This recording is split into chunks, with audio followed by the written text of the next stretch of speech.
As you may or may not know, my wife and I just got back from Vegas. It was a great trip. We ate, we drank, we had a blast.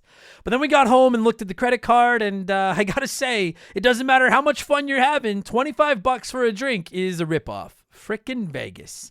I hate getting ripped off, and so do the lads over at Harry's. They spent years watching the razor blade companies rip people off and said, no more.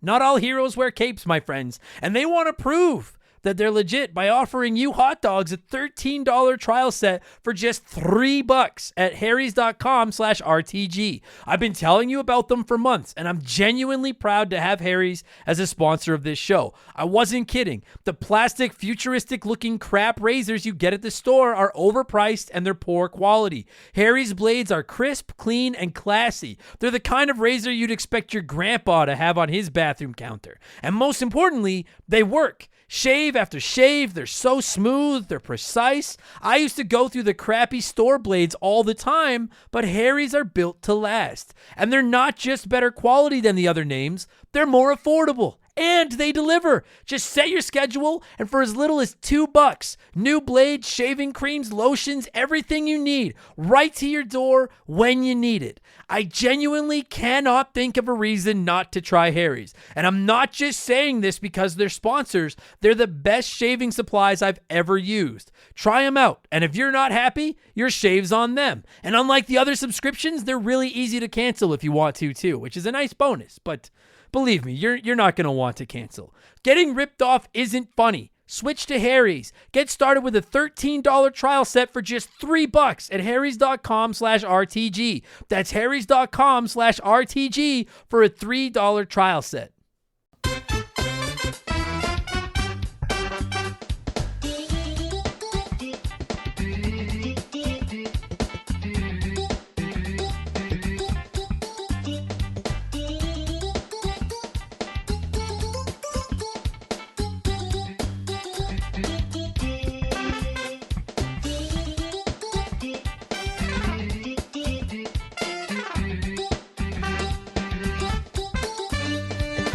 What's up, everybody? Welcome back to Remember the Game, my retro gaming podcast, where every week a buddy of mine and I sit down and geek out about the games we played back in the day. My name is Adam Blank. Thank you so much for listening. This is it, the big one, episode 50. We are talking Super Mario 64 with my buddy Mark McCue.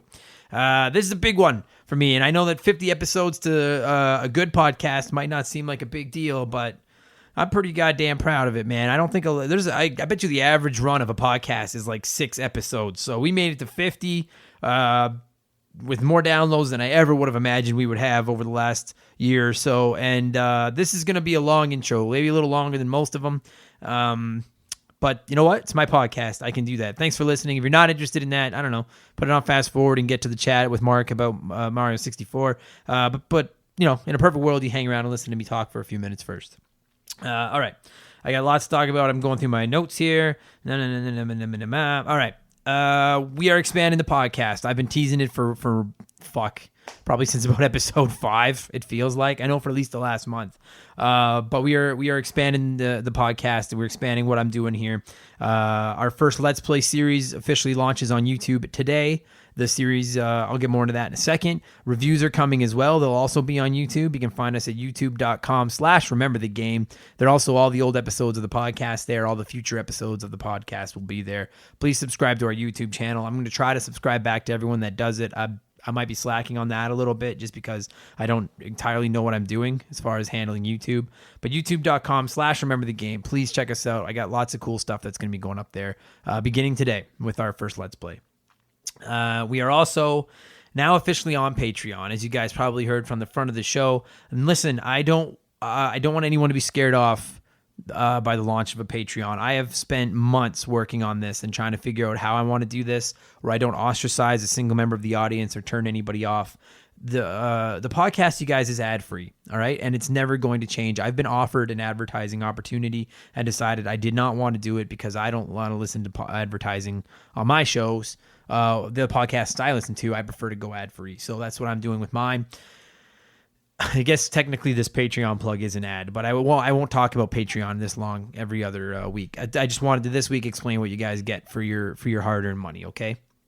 So No ads on the show. I'm never putting regular episodes of the show behind a paywall. There's just going to be a free episode every week, just sitting there ready for you to download and listen to at your leisure. Nothing is changing. So if you do not want to subscribe to the Patreon, don't even sweat it. Just enjoy the show. I just appreciate that anyone listens to this at all. Okay. But this whole project is taking a lot of time for me, and it's starting to take more and more time for me. My equipment is not great, and that's the primary reason that I'm on Patreon.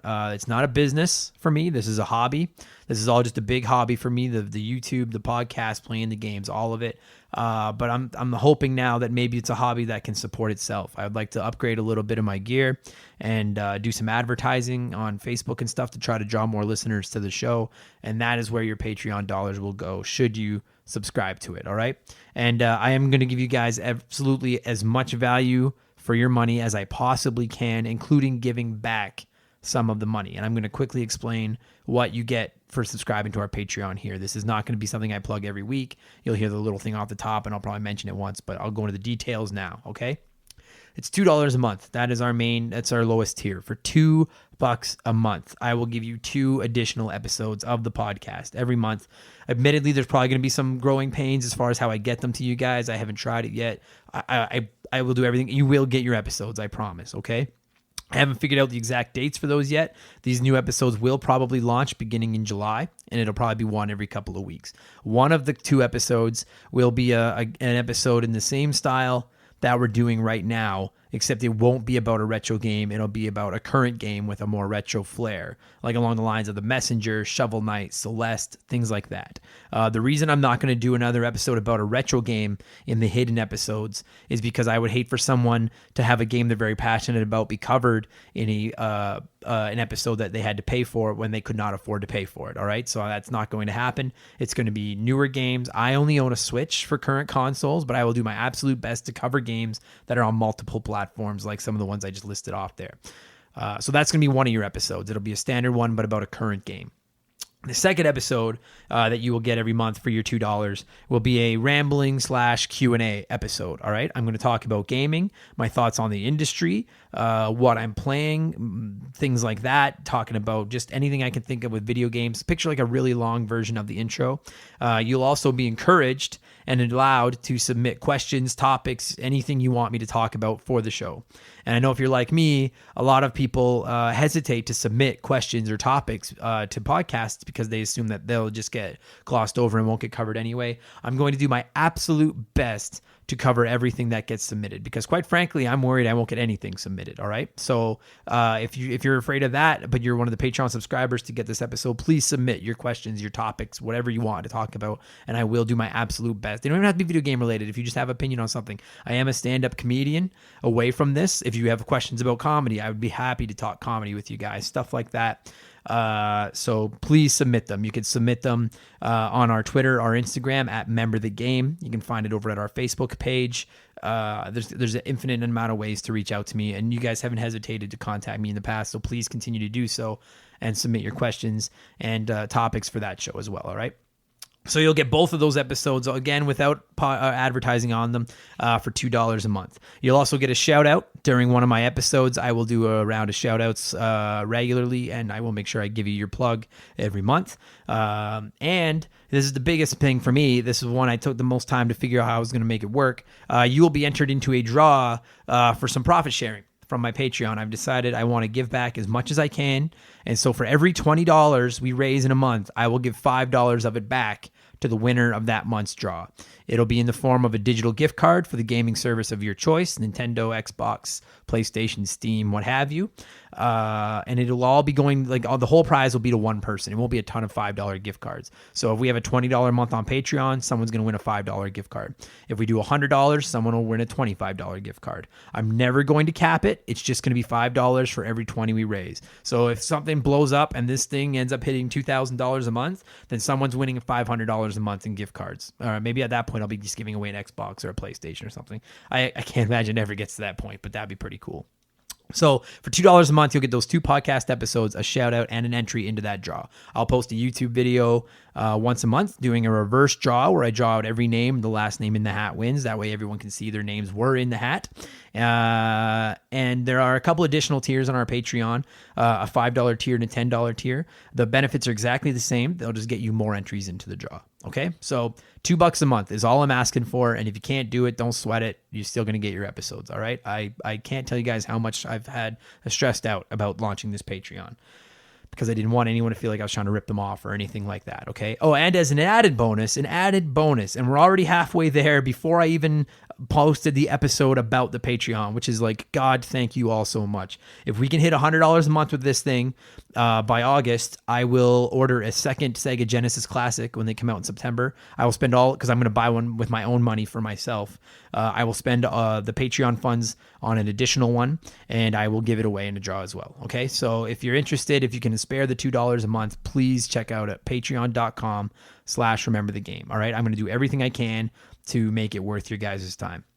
Just quickly, the money I have left after fees and the giveaway every month, which is honestly, I think for every $2, I'll actually see about $1 of it after all that stuff. I think. I'm not entirely sure how the fees work, but I know Patreon takes a chunk, PayPal takes a chunk, there's conversions, and blah, blah, blah. The money that actually makes it to me will be going primarily toward upgrading some of my equipment and advertising the show wherever I can, be it on Facebook, social media, whatever I can do to try to grow our audience and grow our community. Okay. So I'm not just taking your money and going out and snorting it up my nose like a lot of other comedians would. Or anything like that. Okay. I promise you're investing in the show. I consider all my Patreon supporters investors, and that is what we're doing. We're trying to grow this thing together. The more people we get involved, the more people that get on Patreon, the bigger the prize gets to give away it every month. Maybe if we get to a point where it's really successful, it won't just be gift cards. Like I said, I'd love to just be able to give away a console or something like that, but I don't have the money to just go out and buy them myself. So that's where this comes in. All right. So thank you so much for listening to that whole rant about Patreon. If you can support it, please do. Patreon.com/rememberthegame. I already mentioned YouTube. Our first Let's Play series should have launched today along with this episode. That'll be June 12th, 2019.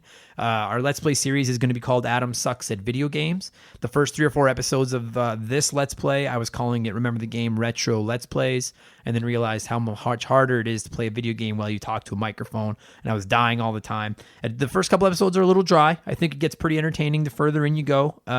So we're playing through Super Mario World to start. It's my favorite game of all time. They're 10 to 15 minute chunks. They're not hard to find. YouTube.com/rememberthegame. Subscribe if you like it. You guys, please tell me I suck in the comments. Whatever you guys want to do, totally cool. Reviews are coming as well. I have one about 90% complete. I just wasn't able to get it finished before I launched the podcast, episode 50 of the podcast here. But there are retro reviews coming as well. All right. So youtube.com/rememberthegame. I'm going to try to follow everybody back and all that good stuff. 10 more. I haven't gone too long. I thought I was going to go way longer than that. Quickly, I want to say some thank yous, and then I'll touch on E3, what I've been playing, and I'll get to Super Mario 64.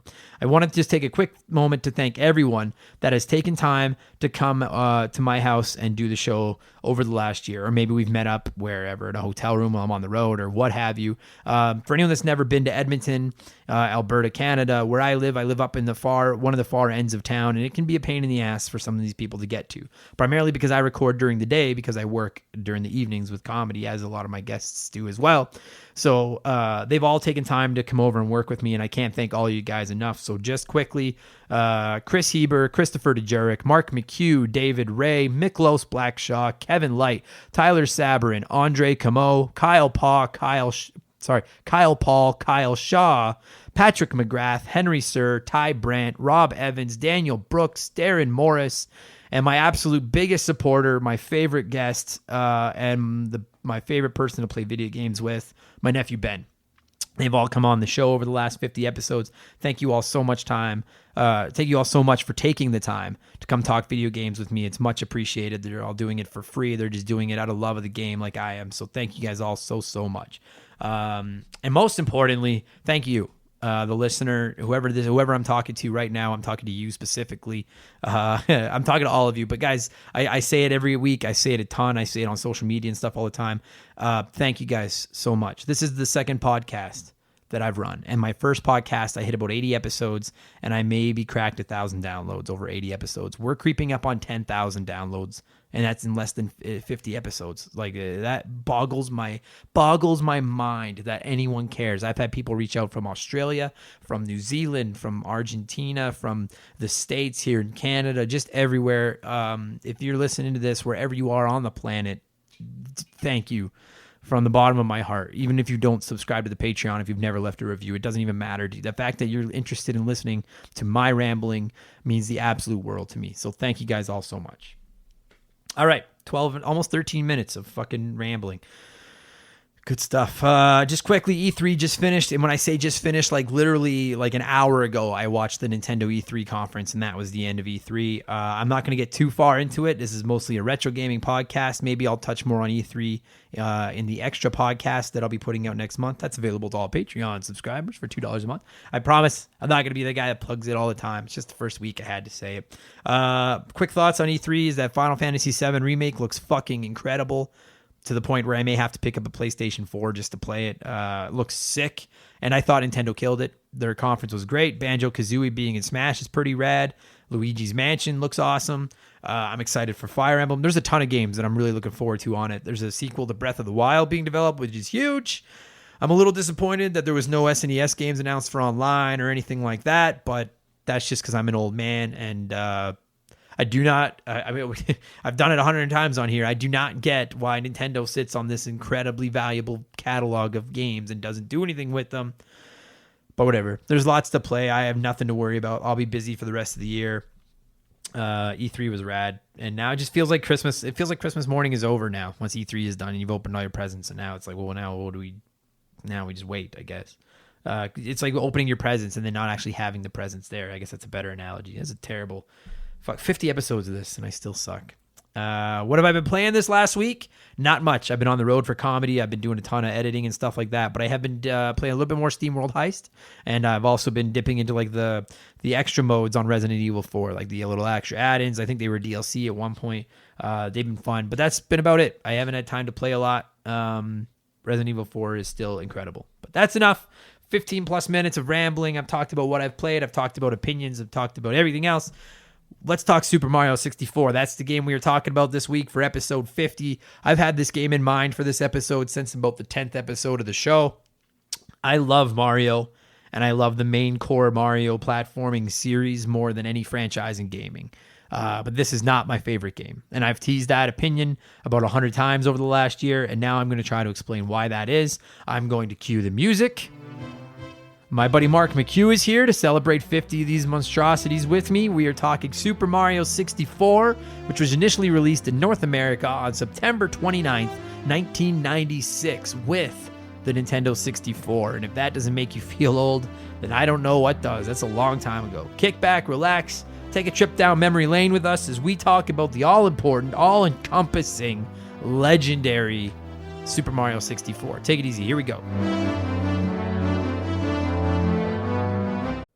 This show is sponsored by BetterHelp. Everyone that listens to this podcast knows about our illustrious CEO, my dog Molly. But the other silent partner behind the scenes is my wife. And let me tell you, my friends, a 17-year relationship with another person that has to talk to and live with you is a lot harder to maintain than one with a dog. We've had our ups and downs, and as you all know, a relationship isn't all sunshine and rainbows. They can be a lot of work. You get out what you put in when it comes to relationships, and talking to a therapist can be a fantastic way to put in some work. They can help you work through your issues, learn to communicate better, and even just provide you with an ear to bend when you need it. I've talked to my therapist about my relationships, especially when it came to my stand-up comedy career and how much I was away from home, and they helped me work on ways to keep my relationship strong even when I was out on the road. It turned out our relationship was actually better when I was out on the road, but that's a story for another day. And I know, right? Therapy. Who has the time these days? BetterHelp hears you, and they're making it easy. Fill out a quick form online, and they'll match you up with a therapist that suits your needs and that'll work around your schedule. You pick the meet times, and you can get your therapy fix from anywhere over video, phone, or just chat. Become your own soulmate, whether you're looking for one or not. Visit BetterHelp.com/rememberthegame today to get 10% off your first month. That's BetterHelp, HELP.com/rememberthegame.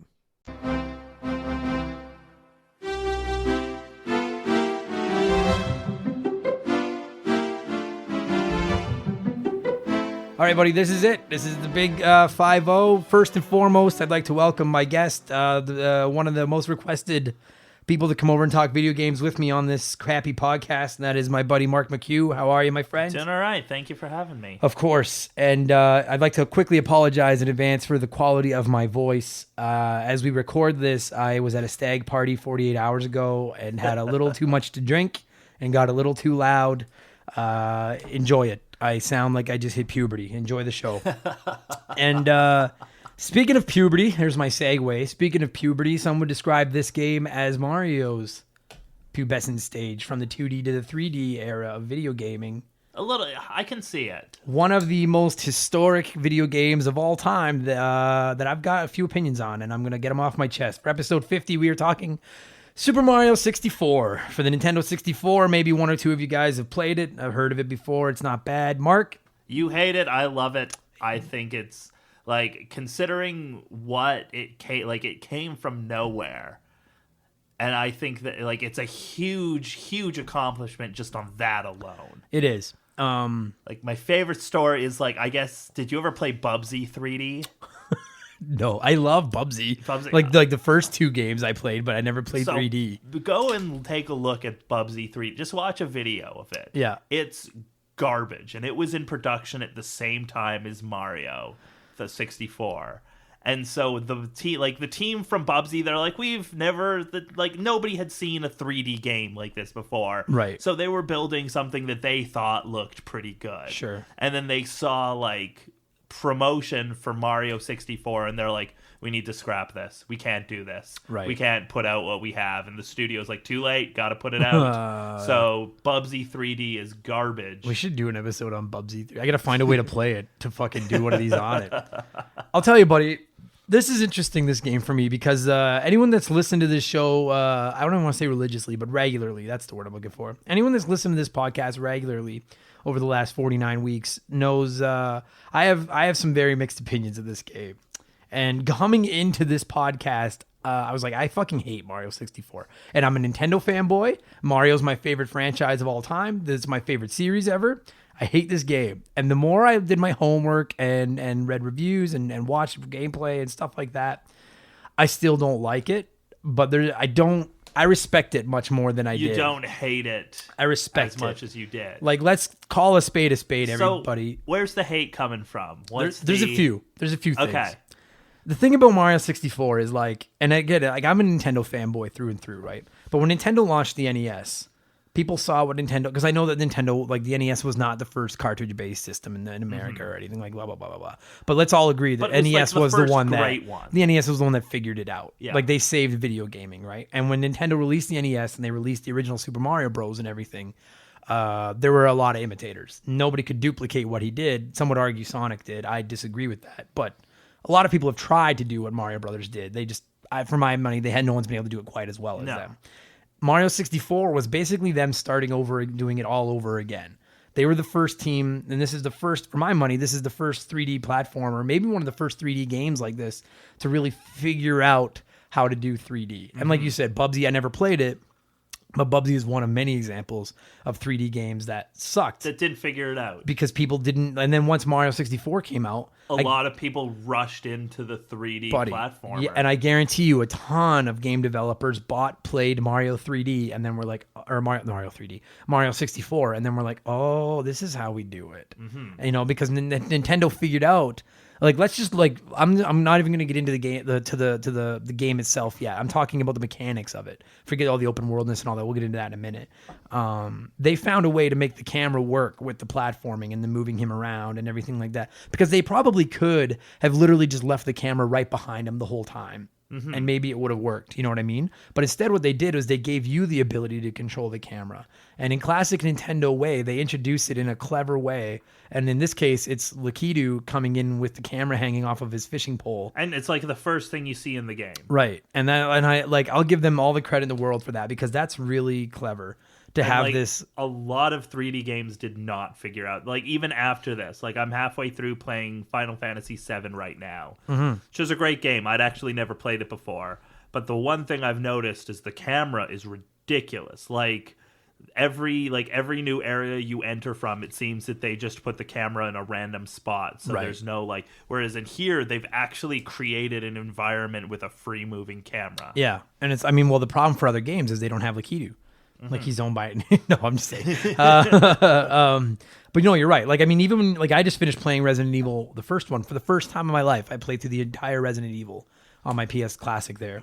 And there's no controlling the camera. It's just set in certain places. And for that game, it works perfectly because it kind of adds to the atmosphere and everything like that. But for a big running around, action-y 3D game like this, like, Nintendo deserves a ton of credit. And I would love to have been a fly on the wall watching them try to figure out, how do we make this fucking camera work? Because I'm sure they had a ton of growing pains trying to figure out how to make this camera work in conjunction with controlling this guy in 3D. For me, like Mario 64, it was a marvelous game. I don't think it topped the Super Nintendo one, though. I don't either. No, 100%. I think that they tried to go, like, I like the direction they went in with the castle and all of, like, the weird hidden secrets you can find in the castle, and, like, all the paintings. And yeah, totally. Like, to me, when you look at the 2D Mario games, there's the super, like, just forget. Okay, we'll go. Okay, so there's Super Mario Brothers, Super Mario Brothers 2, the weird one, Super Mario Brothers 3, and there's Super Mario World.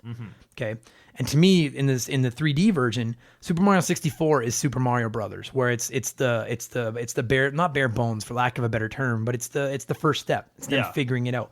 Mario Sunshine is the Super Mario Brothers 2, where it's this fucking weird game.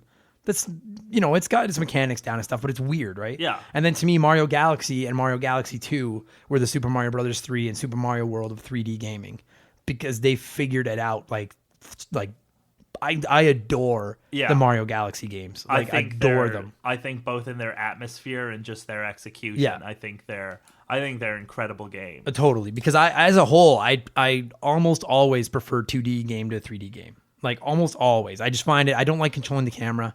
And that's my first major criticism of Mario 64. And before I shit on this and people get mad at me and turn off the podcast, I just spent 5 minutes sucking Nintendo's dick over the fact that they figured out how to work a camera. And I'm giving them that. I'm telling you, man, I've beaten this game. I've gotten every star in this game. I owned it as a kid. I played the shit out of it.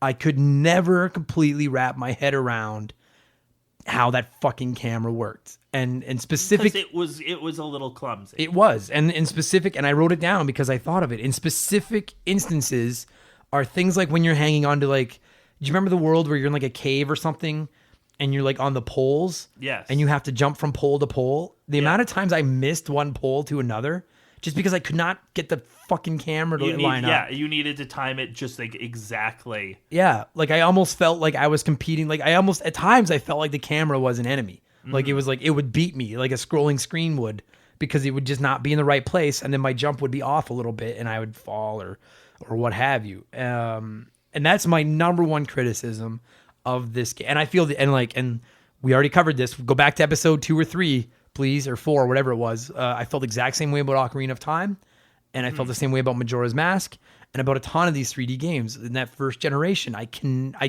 I've never figured out playing it with the camera. I just can't do it. I don't know why. For me, what really made me mad about that level is there's like, you know how you collected 100 coins and you'd get a star? I remember collecting 100 coins like on that level, and then the star appeared above, like, while I was climbing up one of those things there. Right. I got a coin. It was my 100th coin. The star appeared somewhere where you cannot get in the level. Oh, fuck. So annoying. And like that was possible to happen in so many instances. That I guarantee you, I died more in this game from another example is like the Bowser levels, which were actually my favorite levels, where you were climbing those weird ass, like just 3D shapes that are floating in space. Yeah, and well, the cool thing about the Bowser levels is they played like a 2D level. Yeah, but there were still instances where the fucking camera would bone me, and I just, God damn it. Like, it makes me mad right now just thinking about it. Like, you just watch yourself fall all the way down. Watching him do his stupid scream and his fall, and I'm like, that's not how it's supposed to work. And because this game introduced the triple jump and that long jump, where you crouch and then hit jump, and he does his like super long jump, which are my two favorite. Like, I mash the fuck out of those moves in most Mario games. But in this one, I would find myself constantly using it, and then, or like even in the very first world, and maybe people are just listening to this and saying I suck at video games, and maybe I am. Maybe that is true. Maybe I do suck at video games. But like the very first world where you have to run up the big mountain in the circle. And there would be times where and this is on me for trying to do that long jump because I'm impatient and I want to go faster. But I would read the angle wrong, fucking jump and go over the edge and then have to come back up the whole fucking mountain again. And don't even get me started on once you get the flying. That one definitely sounds like on you. It totally probably is. But or fucking when you get the flying hat, like trying to control him with that goddamn flying hat, I never could figure it out. Yeah, I think it was like up was down and down was up or something. I just thought it was weird. I just thought it was... And like, listen, like I know I do suck at games, but I'm good at Mario games. It's like the one thing I get, and I just could not wrap my head around this game. And it just the control scheme for it is acceptable based on the fact that it was the first of its kind, and I get that it was revolutionary and new and everything. But I just like, you will never convince me to like this game or its controls. And I even bought it on the Wii U on the Virtual Console years ago just to be like, no, I'll give it another shot. Exact same thing. I was like, fuck this game. After about 3 hours, I got so angry. Honestly love to see like a remake of this, like a 3D, like an HD remake of this game. Oh god, if they remade this as like Galaxy style or even Sunshine style or even Odyssey. Yeah. Oh yeah. Make it looking like Odyssey. I'd play the shit out of it. Yeah, I think that would be great. In Odyssey, minor spoilers, I guess, for Odyssey, even though it's like 2.5 years old or whatever it is. When you get to Peach's castle near the end, and it looks like the Mario 64. It looks like the Mario 64 one, but it doesn't look exactly but it was enough to make you be like, oh, neat, like that's kind of cool. This brings me back a bit, and then things would be different, and then be like, oh well, this is weird now. So now, having shit on it for a few more minutes, like I said, I respect what it's done, and like, listen, I'm not stupid. Like, this is one of the, like, I get, especially like, how old are you? 30. Okay, so you're 5 years younger than me. So then, like, this game came out in North America in 1996. And I remember getting this game for my birthday that year. It was 2 months after it came out. And so I would have been 13 when this game came out. But that means you would have been like 8. Yeah. So for your generation, this is like, when I was 8, I was playing Super Mario World for the first time. When I think I was like 4 or 5, I played Super Mario World for the first time. So so you were like that 8, 9, 10 years old when you were playing Super Mario 64 and stuff like that. So listen, I totally understand. My brother is 3 years younger than me, and I promise you he loves this game more than Super Mario World. I promise you. Well, and I'm not just when this game came out, we had never seen anything like it. It was new, right? And I get it. I love the concept of it. I love the open world. I think that the way that and if there's a game that did it before them, I can't think of which one it is. The way that they didn't need to use a map and found a way to introduce like an overworld where you could go to all these different places. To this day, I still think is ingenious. And I know they still do it.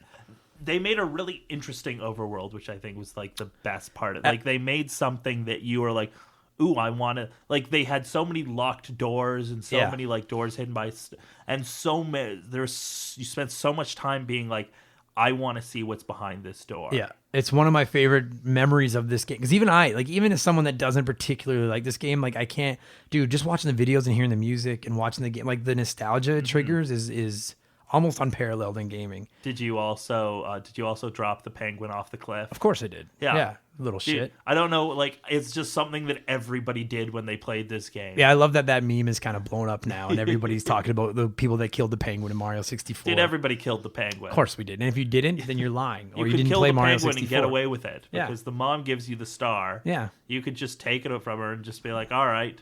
I hated my kid.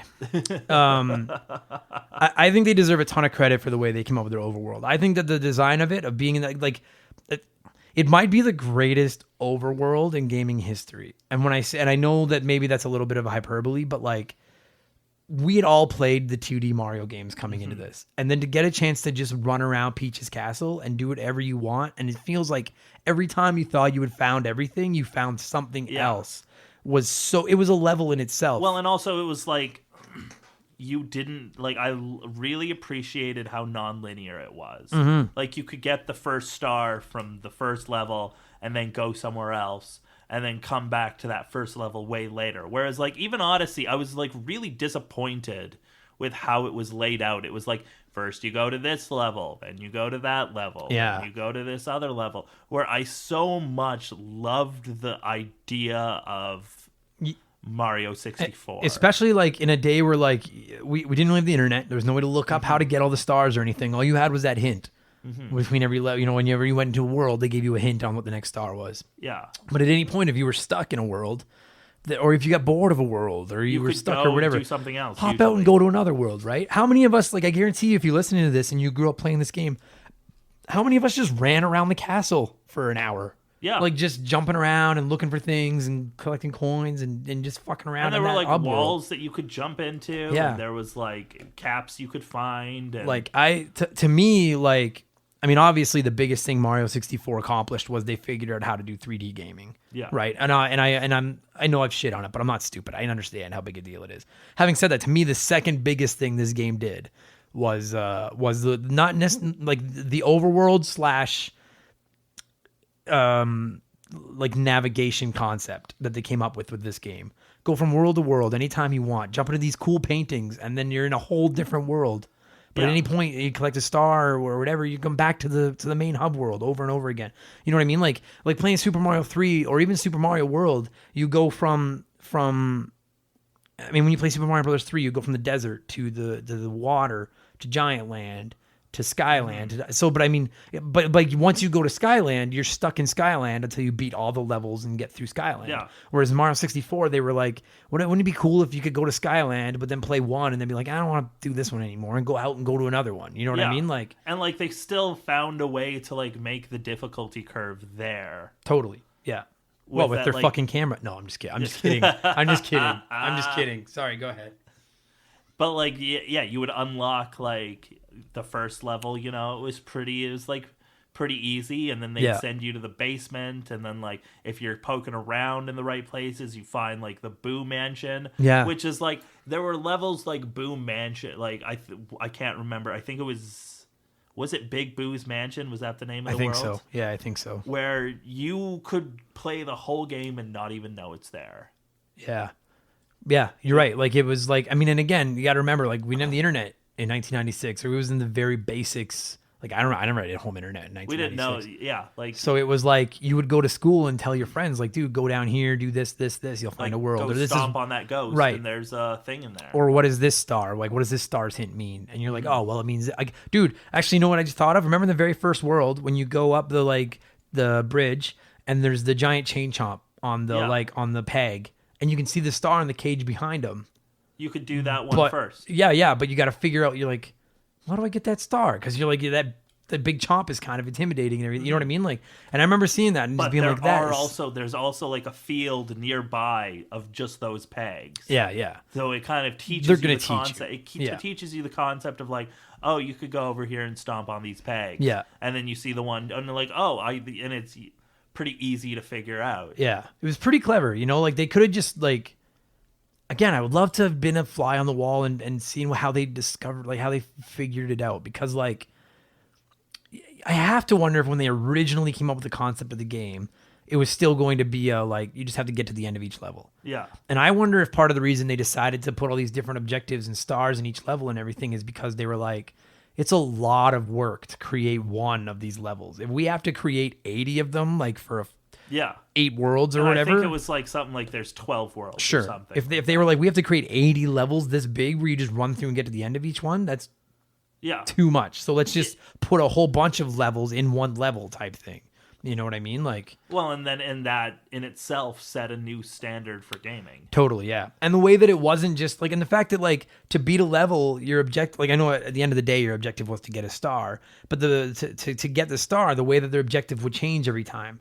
It was like, and this time you have to go up and beat this giant thwomp that is going to try to squash you. Or you have to race against this turtle in this giant land. You have to ride down a fucking giant slide, and which is another thing I suck at, and beat like a penguin to the end of a slide or whatever. Did you know about the secret wall? I did, yes.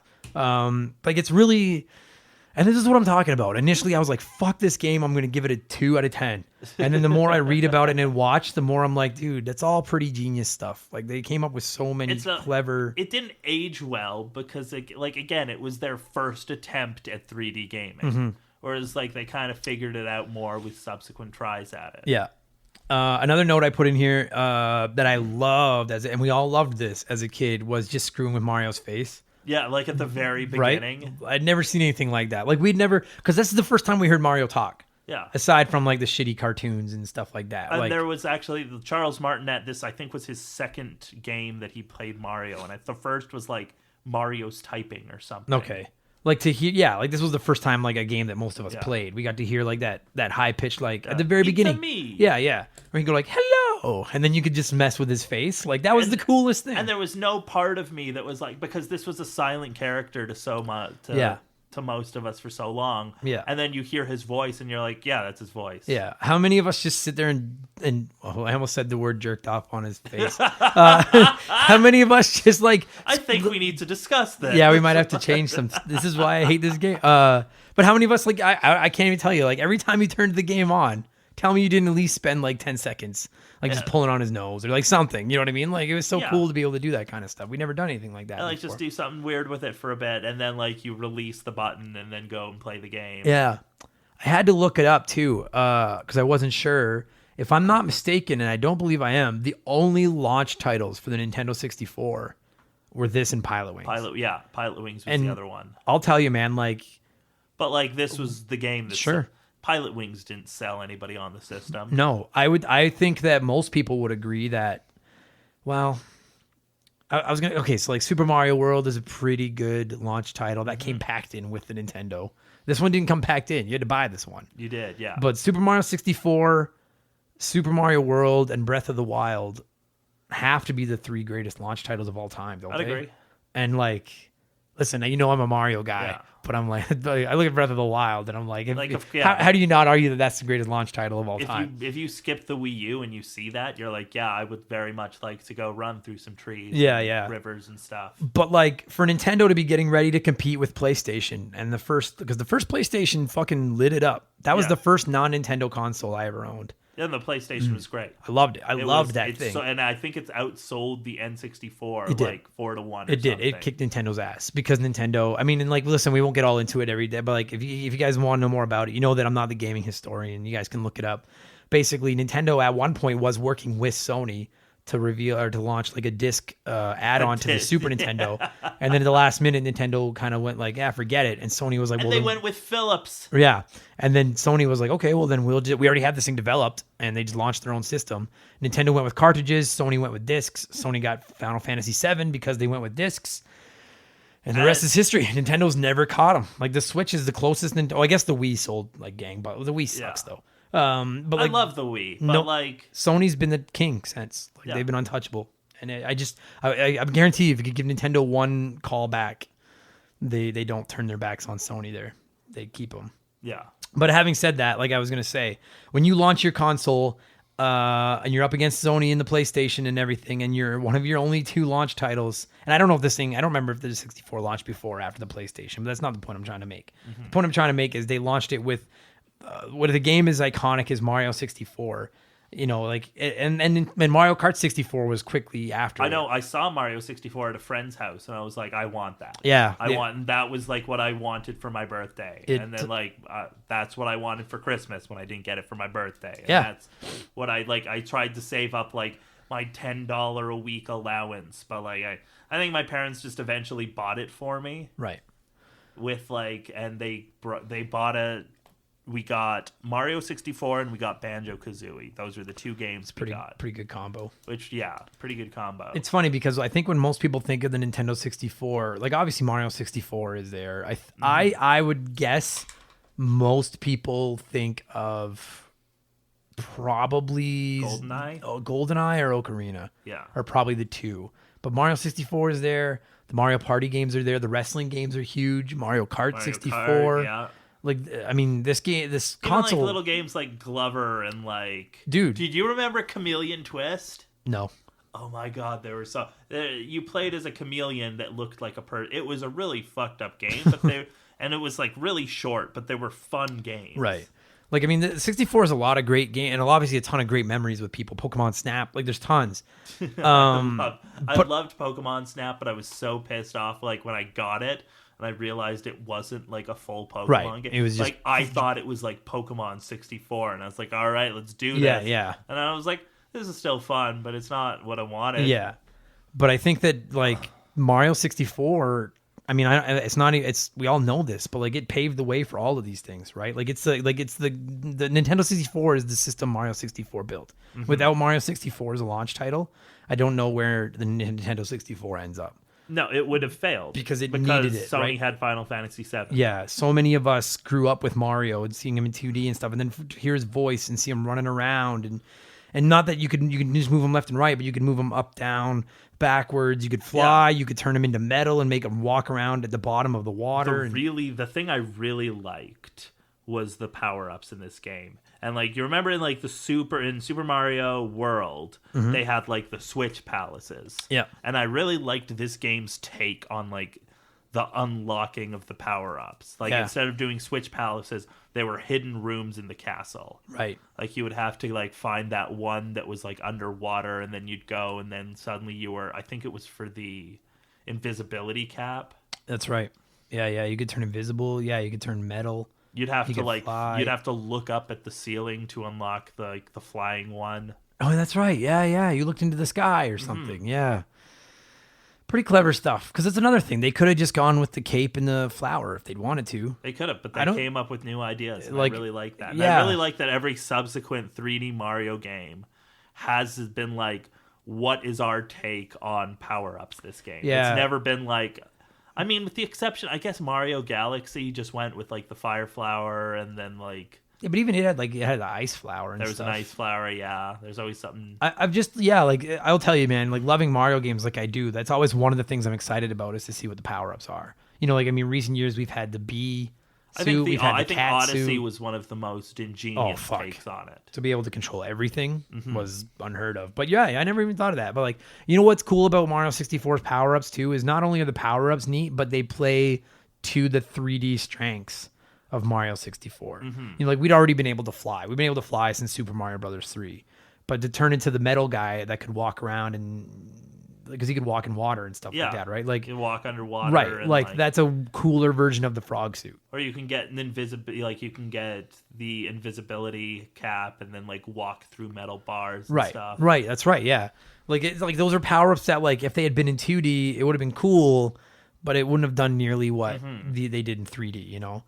And another thing that this game, that I will give it all the credit in the world for, is this was the first game I ever played with an analog stick. Yeah, because this was the game to introduce everybody to the analog stick. And that's what pisses me off so much about the DS remake. Is because the DS, like this game came out on the DS, and the DS, I don't know if you remember, did not have an analog stick. It was just the 4 directions. I never played the DS one. The DS one, it has more stuff, and it had like more characters that you can switch in between. It just frustrated. I didn't like it. Right, because like I will say, and I always thought this was cool, and it's like in the very first world they play into it. I love that they built in that like if you just tilt the stick a little bit, he tiptoes. Mm-hmm. And then if you put it halfway, he walks, and then he runs. And there's a part in the first world where the piranha plant is sleeping, and you can tiptoe by him. Yeah. And I remember thinking like that. Okay, that's pretty rad because like that's impossible with the D-pad. And like they didn't do much with that. No, but it was enough to show you what it could do. Yeah. You know. And then another thing they do that I think was well done with the analog stick is they really built in the like the tightness of it. And when I say that, I mean like you know when you're fighting like the giant thwomp. Mm-hmm. And the way as soon as you like run by him and he does his slam, like you can like on a dime, like and I'm acting with my thumb for some fucking reason, but like you like on a dime you can spin that stick and he'll turn like Mario like on the spot turns around and you're facing. You know what I mean? Like there was no gradual bring him back around type thing. Like it was just you could switch back and forth real quick. Like I wonder I mean, I guess like a good podcast host would have looked this stuff up, but that's on them. Like I wonder if they designed the game first, or were designing the game and then we're like, okay, well, the analog stick like was what we need for it, or if they'd already decided it was going to be this like. I have to assume they'd already decided it was going to be a very sensitive, twitchy analog stick, and then they were going to go with this game. I feel a little bit like Nintendo will base their console or their consoles around their launch titles. Like even for Super Mario Odyssey, when they were developing that game, which wasn't a launch title, right? But it was the first big Mario game for the Switch. Yeah. So when they were designing that game, they were like, well, let's have him throw something, and that kind of informed the idea of like, hey, what if we had these controllers be like this? Right. Yeah. They know how to play to their strengths. Totally. Yeah. What was I going to bring up? Oh yeah. One thing that I haven't even mentioned yet that it actually is my single favorite part of Mario 64. My favorite character in video gaming is Bowser. Mm-hmm. And I feel like not only is this to this day probably the best Bowser fight in any Mario game, but I actually really liked the way they animated Bowser in this game. Like he's huge. I did too. He was menacing. Like he was menacing, and like every time you would like flip in, like the music would start. Yeah. And you knew that something big was about to happen. Yeah. And he was like, I just love the way they made him. Like he's substantially bigger than Mario now. Mm-hmm. And now that's become like a common thing. But like this one to me was the first game where they really established just how much bigger than Mario Bowser is. And then I'll tell you, dude, grabbing his tail and then swinging the analog stick and letting go was so cool. Like, I'm not kidding. Like, I mean, by the time this goes up, if I haven't fucked anything up, I'll be launching a Let's Play of the Super Mario World to go with it. Nice. And I talk about it at the end of the Super Mario World Let's Play when I fight Bowser. Like, in the past, it was always you just dodge him and let him kill himself. You go get the axe or you throw Mecha Koopa. Like, they're very basic. You know what I mean? Like, and in this one, it's so cool that it feels like a fight.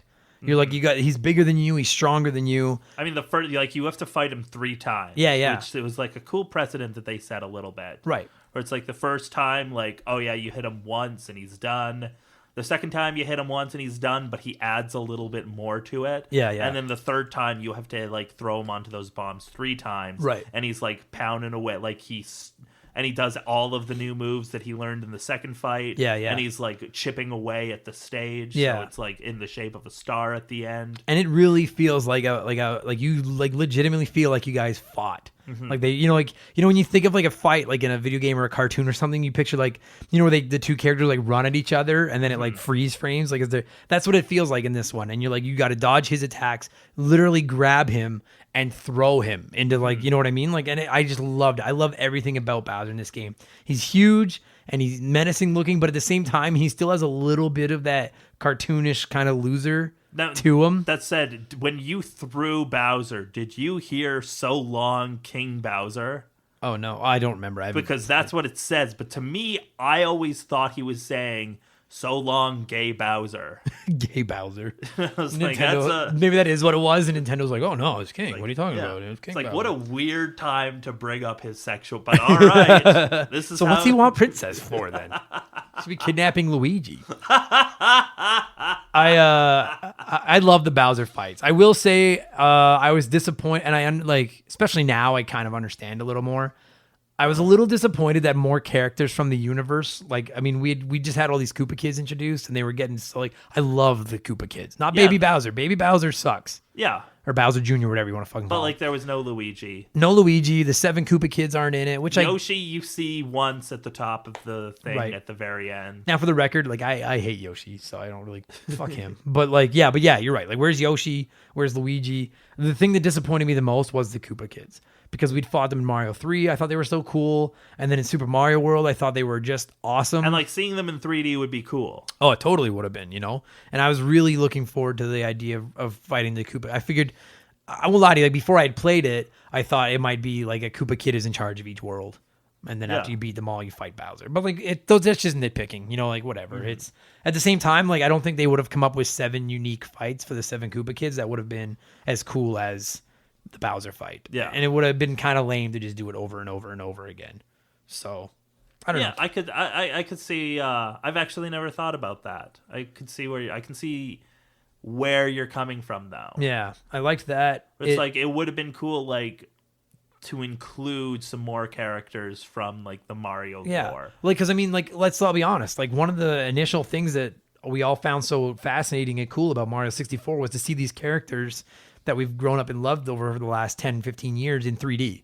Like, you know what I mean? Like, you kind of got a better idea. Like I said, with Bowser, I've always thought Bowser looked cool, but like seeing him in 3D for the first time, I was like, wow, that's really cool. Like, now I see how big he's supposed to be, and like I would have been cool to see the kids that way, and just, you know what I mean? Or like, Luigi. whatever. Like, or Luigi. I remember, like, we were so disappointed that Luigi wasn't in this game. That, like, the big rumor was like, oh yeah, there's totally a way to unlock. Luigi beat the game and get Luigi or something. Yeah.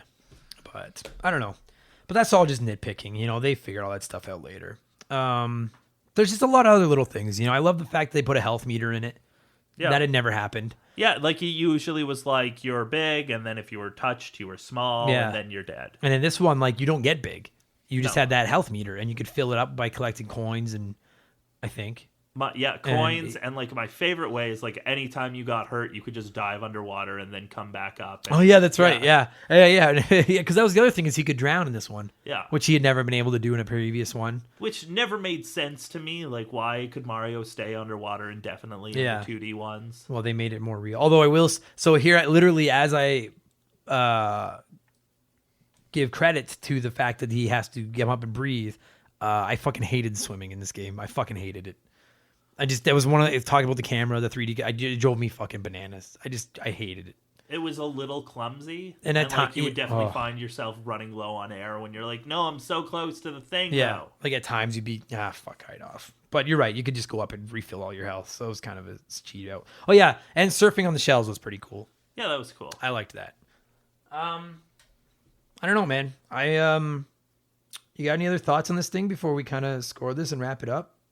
I don't know. Not really. It was like, it was a fantastic game for what it was at the time. At the time, it was a perfect game. Now it's like, oh, it maybe didn't age as well. It's got a few clumsy controls, but like just the worlds that they built, just the like, just that overworld of Peach's castle with so many hidden secrets. For the time, this is the exact game they needed. You know what, man? I'm not kidding. Like, I came into this podcast intending to just shit all over this game. And I guarantee you, if I listen back to the last 40 minutes, the majority of it was actually probably positive. Yeah. And that, to me, says just how much credit this game deserves when someone who doesn't even particularly like it can't help but praise it. Yeah. It has to be on a list of like the 5 or probably the 5 most influential and important video games of all time. I totally believe that. It's everything to 3D gaming as Super Mario Brothers is to 2D. It's a milestone game. Say what you will about how Nintendo fucked up the Nintendo 64, and they did. They did. Nintendo showed, as they've shown many, many times, that when they wanna make a video game, just a pure fun video game, there's no one in the business that can touch them, and I stand by that. Absolutely not. And they build consoles around the games they can make, and this is a case in point. This game, I hate it, and it's still I hate it, and it's a masterpiece, and that says something. The nostalgia, like I said, the music. I would have played music off the intro, you guys. I'm gonna have some music out the outro. We all love the music to this game. It's going to make us all feel like little kids again. We all loved messing around with this face. That was the other thing. We didn't really touch on the fact that, like, the music was more or less entirely new.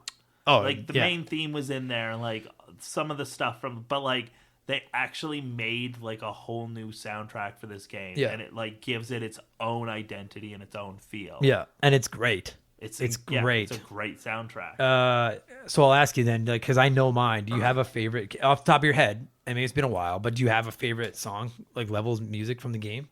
I know I'm putting you on the spot, but like, the second Bowser fight leading up to that, just like the like how foreboding the music is. Yeah.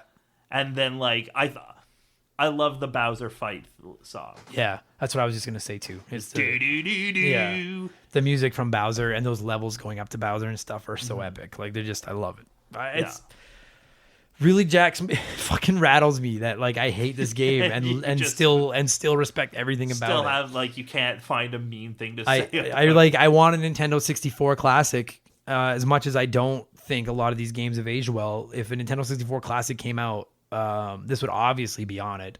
And this would be one of the... Could you imagine if they put it out and this wasn't on it? Oh, They're like, fuck. oh yeah, we forgot about that one. Just how pissed everybody would be. I mean, so this episode is going live on June 12th, which, if I'm not mistaken, is the day after Nintendo's E3 conference. Yeah. So I'll mention it. I will have mentioned it in the intro. I guess there's a chance Nintendo either announces a Nintendo 64 Classic or announces Nintendo 64 games for the Switch. The rumor I've heard was that Super Nintendo. I think Super Nintendo's a lock. I think. I'm just maybe they'll do something with their 64 catalog. Probably not, because it's Nintendo and they don't like money. That's why they fucking sit on their phenomenal back catalog. But if by some chance they did, then cool. I'm not gonna lie to you, dude. If they announced it for Switch at E3, I'm gonna buy it and probably hate it, but I will play it. Yeah. It's Mario 64. It's one of the most iconic video games of all time. Anyone that downloaded this episode being like, I can't wait to listen to Adam fucking destroy this game. I'm sorry I didn't shit on it more. I really tried and had intentions of it, and I just couldn't. It was just it was like a puppy looking at you with its big puppy That's what it is. eyes. And I'm like, like, I can't stay mad at you. It's funny you say that, because I have the Wikipedia page in front of me right now on my computer, and yeah, Mario on the cover with those fucking giant blue eyes looking at you. And I'm like, son of a bitch. Mark, what would you give Mario 64 out of 10? At the time, 10. Now, let's say 8. Yeah. You know what? Yeah, I'll go with it. I'll go with an 8. I like. I can't help it. I don't even like it, but it's too important and great a video game that I just don't like. I loved that you came into this like, fuck this game. I know. It's a pretty good game, though. It's the music, and it gets me. It just hits me in the feels, the nostalgia. I can't help it. I guess that's what this podcast is about. Yeah. Listen, I'm going to say this again in the outro in about 30 seconds for everybody else, but because Mark is sitting here, buddy, you've been on the show probably 10 times in the first 50 episodes. You always kill it, and I know I'm out of your way to come up to my fucking house because I live up in the far outskirts of Edmonton. Thank you very much for doing the podcast and always killing it when you do. Dude, I love doing this podcast. And we'll do a bunch more in the next 50 days or weeks or whatever the fuck it is. Beautiful. Giddy up, buddy.